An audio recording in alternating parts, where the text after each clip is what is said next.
What's up? Welcome to Armor of God Woodworks. If you're new to our channel, make sure to like, subscribe, and watch for future episodes right here from the assembly room at Armor of God Woodworks. If you've seen us before, welcome back.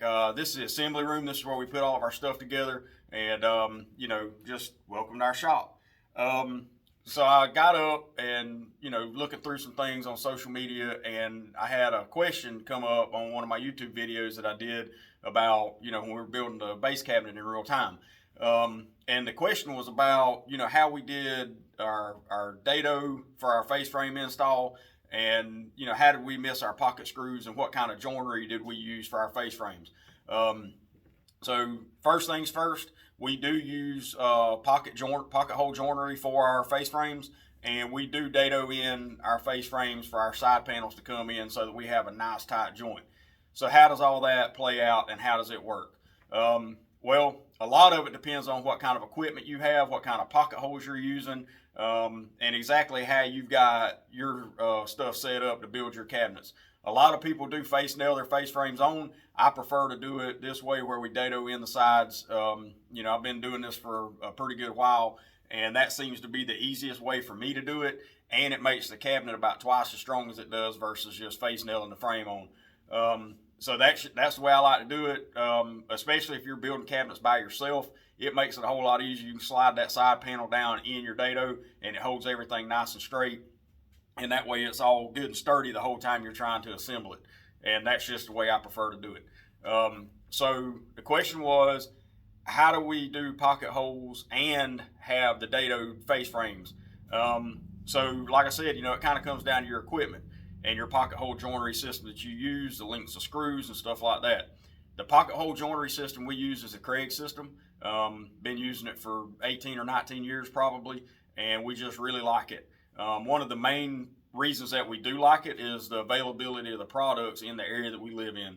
And that's really important whenever you're looking at, buying whatever equipment you need, is what's the availability of replacement parts, because let's face it, anything that you've got in your shop can break at any time. If your pocket hole joinery system goes down, that means you're not building face frames that day or for a week or however long it takes you to get replacement parts.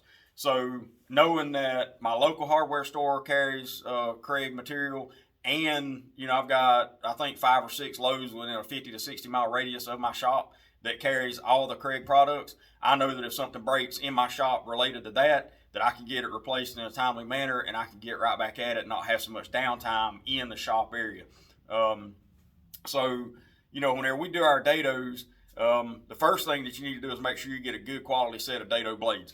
The ones that we use are these Freud. It's an 8-inch super dado, and it's a stacked dado system, so there's multiple blades in there to get all kind of different lengths. It comes with a little booklet that tells you, what blades you need to put on to get whatever thickness that you're looking for. And so then it becomes just a trial and error piece, because just say, for instance, like our domestic Birch plywood, which is manufactured here in the United States, is a 1/2 inch thick.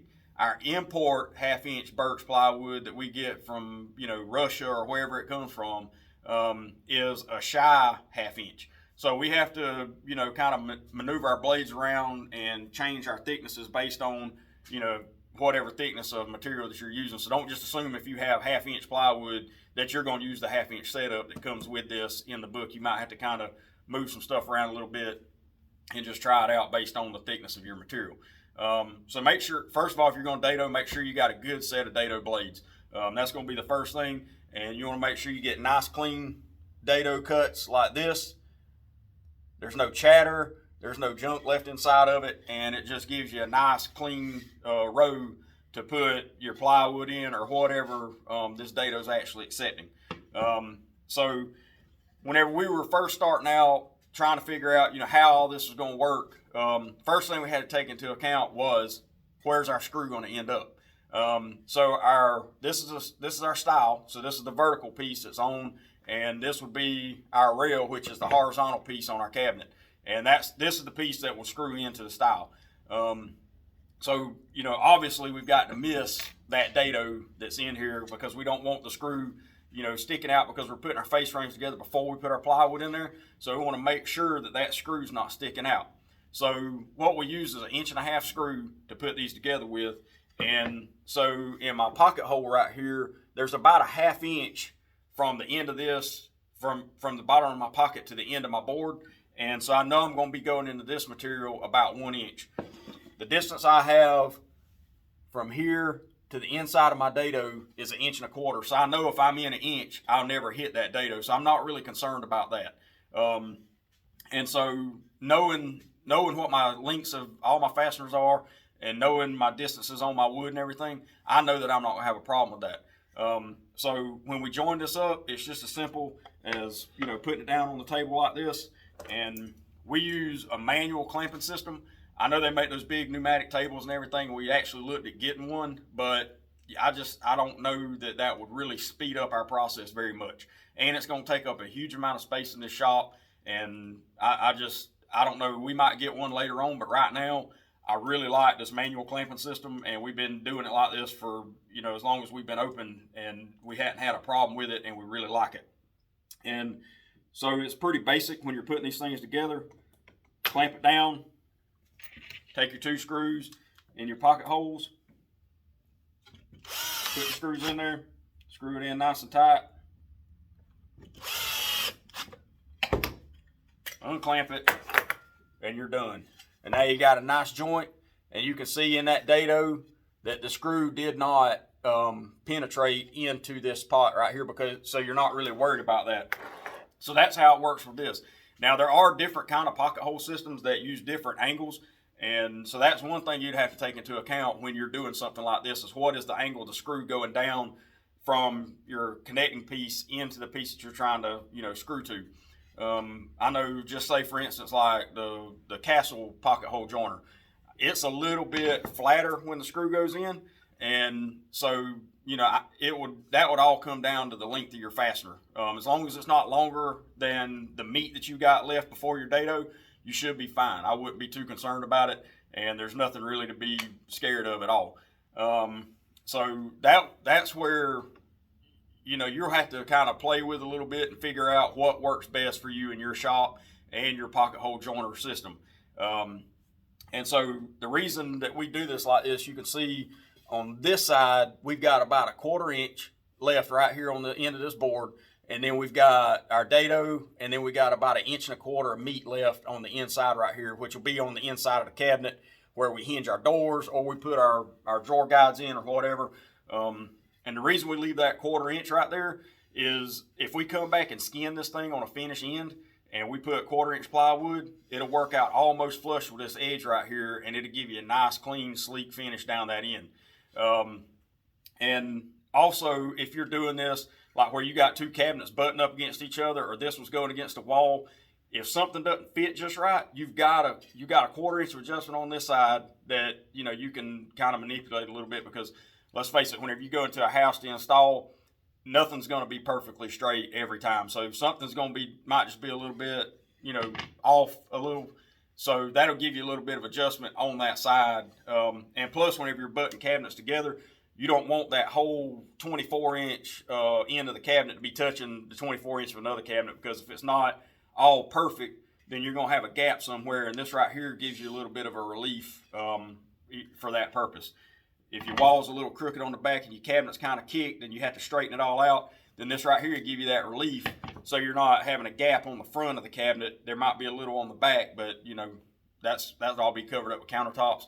But you just want to make sure that your fronts are nice and tight. So that's our standard dado that we do.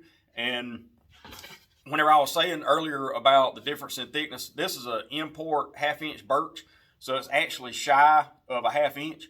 So if I go into the book of this, of my Freud dado system, and it says, you know, which blades to stack for a 1/2 inch, I know that my dado is going to be loose, because I know that this plywood is a shy 1/2 inch. So then I've got to go back one, and it'll tell me what blades to mix up with it then, and that way I can get a nice tight joint. Now, when you're doing these dados, you don't want it so tight that you can't move it. You want to be able to slide this thing around a little bit, but you don't want it to be wobbling. And so what do I mean by that? All right, so when you put this thing in, you want it to slide just like that, but you also want it to be nice and snug. You can see how tight that fit is right there. There's no gaps on either side, but it's still movable. So whenever I put this thing in and I need the ends flushed or whatever, I can move it back and forth in the dado. I'm not going to have a problem with that. And, you know, it's going to make my job a whole lot easier. I'm not sitting here trying to beat this thing to death, trying to make it fit. So you just want to make sure that's the kind of stuff that you work out beforehand, you know, before you get into like trying to mass produce a whole set of cabinets and you get done and realize that all your dados are too tight or they're way too loose. You're going to want to run a sample piece, try it out, make sure everything's good and snug, and then, you know, run all your pieces through. One other thing that you're going to do whenever you're making these is you're going to want to make sure you use a good quality glue. The glue that we use is Titebond 3. All the Titebond products are really good. I prefer the Titebond 3 because it's waterproof. It gives us the right amount of setup time that we need. It serves as a lubrication for these joints right here. So whenever I'm trying to move them around and make sure everything's good and flush, I'm going to be able to move it pretty easy because I've got it lubricated with the glue. It dries up super hard. I've never had anything fail under these glue joints. So, you know, that's the glue that we use, and it's a really good product. And we actually make spatulas and charcuterie boards and cutting boards and stuff like that. And that was one of the reasons we started using the Titebond 3 was because we know that those are going to be exposed to water and moisture, and, you know, we need to make sure those things hold together because we do put a lifetime warranty on our products, and we want them to stay together because of that. I don't want them coming apart and people coming back to me and having to fix something. I want it to be there, and I want it to be right, and I want it to be the best thing you've ever bought as far as woodworking goes. So once we figured this out right here, and we've got all of our joints made and everything, how do we do it if it's not exactly like this? Because a lot of the cabinets we use, we actually put a raised panel on the end, and it'll be built into the side frame of the cabinet. So that means I'm going to have to move my dado over so that I can allow for my 13/16 panel that's going to go in the side. So how exactly does that work? Well, I've got a piece right here that we use, and this is cut for a full upper cabinet, and you can see that this dado is actually almost to the center of this board. These boards are 2 inches wide, and they're our side style that goes on the side of the cabinet. So with this being in the middle, and I've got a raised panel that's going to go on this side, so I've got 13/16 of meat, and I got a 1/2 inch dado, and then I got about a 1/2 inch or 5/8 or so on this right here. So I'm really getting close to where that screw would be, right? So really what comes down to the end at that point is what's the angle of your screw going down into it from your pocket hole jig. Well, using the Craig, it's a little bit of a steeper angle, so I know I'm going to be able to go and pass right up under this dado with no problem. I might have to lower my blades down on my table saw, and that way it'll make my dado just a little bit shallower, and that screw will pass right up under that, and I don't have to worry about it. You always want to dado these things first. You don't ever want to put a whole face frame together and then come back and dado it, because if something did happen and there was a screw in there, it's going to ruin those blades. And these things are expensive. I can't remember exactly what we paid for this set, but I think it was right at $200, maybe better. So, you know, I've got 2 sets of them because I've got these 2 table saws right here. They're 10-inch hybrid table saws made by Grizzly. And so I've got one set of dados on the saw that's right here, and they're my 1/2 inch setup, and the one on the other side has got my 3/4 setup on it, just for, you know, if we need to remove more material for tenons or whatever we're doing. So, you know, all that comes down to what's your setup. And like I said, always make sure that you run your dado before you do any assembling. Do all your pre-cuts on your uppers and lowers and go through and count. You know, if you're drawing these cabinets out on plans, go through and count and see how many you need. Go ahead and cut them to length, and then run them through and get your dados done. Make sure you sand the edges really good, and sand before you run the dado. These pieces right here are 2 inches wide, and we rip them to in about a 30-second, so that whenever we get through ripping them, I run them through my 6-inch side sander, get them all nice and smooth and ready to install, and then I can go and run my dado on there. If you rip them, run your dado, and then sand them, this piece right here, your 1/4 inch, is not going to be the same anymore. So you may run into where your 1/4 inch plywood actually sticks over your edge right here, and that's not good. You'll never really be able to fix that and make it look good. So sand first, do your dados, and then you're ready for assembly. And if any of your screws do come through, which I really doubt they will, but if they do, at least they would do before, after you ran it through a saw blade, you're not going to mess anything up. So a lot of this stuff was just trial and error, and that's kind of, that's how we do that's how we figured out most of this stuff, is just by trial and error and figuring out what works for us and what doesn't. This works really great for us, and I hope that this video helped you out. I hope it answered the question you were asking. And guys, look, we're all in this together. We're all in this woodworking thing together. We're all here, obviously, to learn more about how other people do things. And maybe, we get some different ideas from different people. I know that I do. Some of the material or some of the equipment that we bought in here is because something I've seen on YouTube of a piece of equipment somebody else had. And, hey, man, I could use that in my shop. And so that's what we're all here for. We're just here to help you.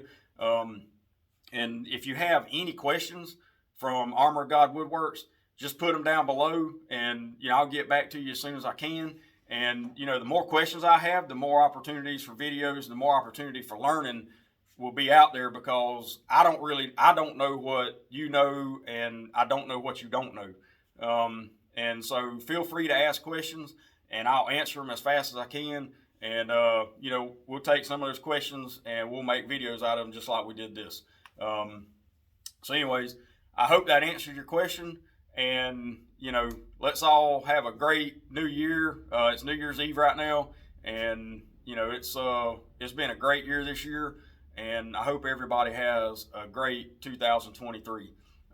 If any of y'all are looking for any New Year's resolutions, I would say that probably the best New Year's resolution you could have is to ask Jesus Christ into your heart. Armor of God Woodworks is here. If you don't know Jesus Christ as your personal Lord and Savior, please leave a comment below.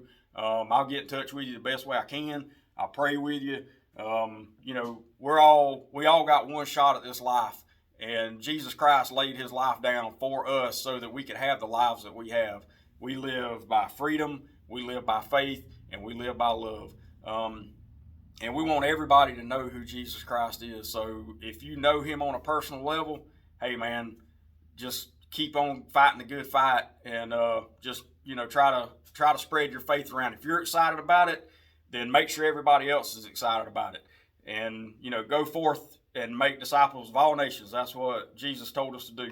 And but if you don't know Jesus Christ seriously, reach out to Armor of God Woodworks. We'll be glad to, you can come up here and we'll sit down here in the storage room, wherever, and we'll just have a prayer, and we'll try to make sure you're right with God. So anyways, put on all your armor. Ephesians 6:13, Armor of God Woodworks. Y'all have a blessed day.